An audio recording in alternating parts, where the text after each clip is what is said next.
Have you ever faced a test so big it felt like your whole world was on the line?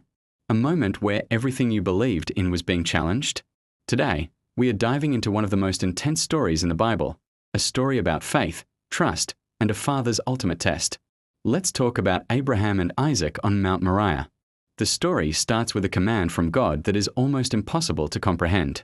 He tells Abraham, "Take your son, your only son, whom you love, Isaac, and go to the region of Moriah. Sacrifice him there as a burnt offering."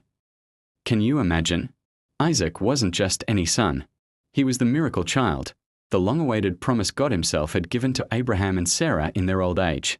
Everything Abraham hoped for, the future of his lineage, was wrapped up in this boy. Yet, what does Abraham do? The very next morning, he gets up, saddles his donkey, and takes 2 servants and his son Isaac. He doesn't argue, he doesn't question, he simply obeys. This journey to Moriah took 3 days. Imagine the thoughts swirling in Abraham's mind during that long, silent walk. Every step must have been heavy with the weight of God's command and his love for his son. When they arrive, Abraham tells his servants to wait, saying, "We will worship and then we will come back to you." Notice he says we.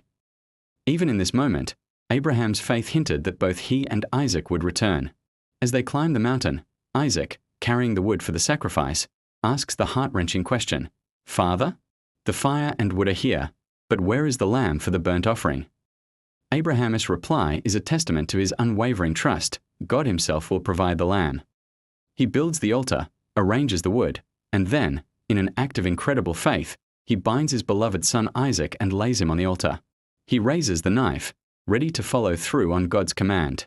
But just as he is about to strike, an angel of the Lord calls out from heaven, "Abraham, Abraham, do not lay a hand on the boy. Now I know that you fear God, because you have not withheld from me your son, your only son." At that moment, Abraham looks up and sees a ram caught by its horns in a thicket. He takes the ram and sacrifices it instead of his son. Abraham names that place the Lord will provide. This story shows us the depth of Abraham's faith, but more importantly, it points to God's ultimate provision. It's a powerful foreshadowing of another father, who would one day sacrifice his only son on a cross for all of us. What an incredible story of trust and divine provision. What are your thoughts on this story? Let me know in the comments below. Thanks for watching, and don't forget to subscribe for more stories like this.